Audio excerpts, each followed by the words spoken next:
meron na nga mga pasok yung ating mga estudyante ko, Marites, diretso na nga rin po kaming nagbukas. Yung isang karton ko nga pong Champ Bites, kita nyo naman at kalahati na lang talaga yung natira at ilang peraso na nga lang din po ito. Yung iba kasing mga bata na umiikot na nag-trick or treat ay diretso bili nga rin po ng aking mga panindang Champ Bites. So kita nyo naman dyan ko, Marites, madilim pa at nagbukas na nga kami, ayan, at mayroon na nga tayo kaagad customer. Nagtanggal nga lang din po ako ng mga alikabok dyan. Bala ko na nga rin pong bilangin yung mga barya na naipon doon sa may mga sigarilyuhan. Ngayon po iyan at hindi ko nga po iyan nabibilang. Pinapanukli naman namin yung barya pero naiipon pa rin talaga. Inuna ko nga lang po ayusin itong mga papel para naman nga po ay magandang tingnan. Naglalaan talaga ako ng oras or araw para dito sa paglilinis ng aming perahan. Hindi nga ko, Marites, ay hindi ako naiipunan ng kita, mapabarya man o papel. Lalo na nga ang barya ay talaga namang nasasaid minsan iyan pambili ng stock kasi wala nang mapaikot na puhunan. Tinimplahan pala ako dyan ni Jowa ng kape. Tapos ang dami ngang binabayaran. Ngayon na wala na nga kaming binabayaran na utang ko, Marites, ayan, at nakakaipon na nga ng barya.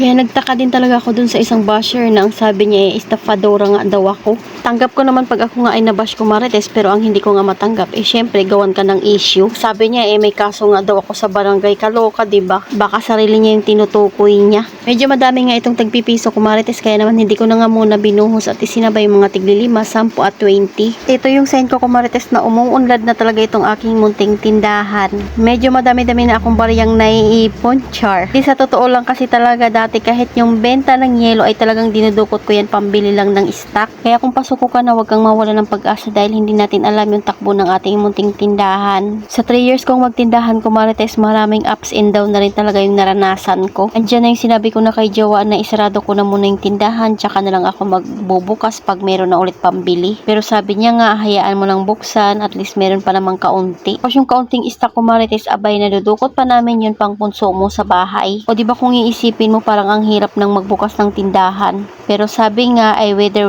lang. Hindi naman laging nasa ilalim ka, minsan ay nasa ibabaw ka rin. Kaya kung dumating na nasa ibabaw ka na ay kailangan mo talagang lalong pagsipagan para naman nga po ay makaipon tayo ng marami-rami. At least kung mapunta ulit tayo sa ilalim ay hindi na tayo mahirapan para makaahon. Makaka-relate lang din sa atin ay yung puhunan ay sakto lang din dahil wala naman tayong yaman na minana sa ating mga magulang. Yung puhunan natin ay galing din talaga sa hirap at pagod, puyat at pagsisikap natin. Yung iba naman ay galing sa utang pero ang mahalaga ay nababayaran. So sabi ko lang talaga, Marites, kung gumagastos ka man ay dapat hindi ilagpas doon sa budget. Gaano pa kadami yung cravings natin at gusto nating bilhin ay kailangan muna natin iyan ipagpaliban para makaayos nga ng ikot yung ating puhunan o yung hawak nating pera. Natapos ko na pala bilangin dyan, Marites, yung tagpipiso at itinali ko na nga pa iyon at naka 500 pesos din ako. Itong binibilang ko ay 5, 20 at 10 pesos na coins pero may mga nakahalo pa rin dyan na tigpipiso kaya yung gagawin ko ay babalik ko doon sa lagayan kasi nga ay papanukli ko na lang iyon. Hindi ko na nga nakuhaan yung video ko, Marites, nung natapos ako magbilang kasi nga may bumili at may nagpa-Gcash. Kaya ayan, nabilang ko na nga rin po lahat ng barya at na umabot nga rin po ng 3,000 yung tigli-5. Ipapamili ko nga po iyan ng tubig, mga alak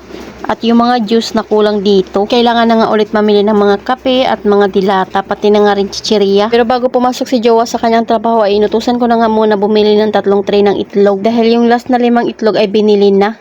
So ayun lang naman muna, Marites. Salamat sa panonood. Follow for more. God bless us. At sana i-share nyo na nga rin po itong aking video.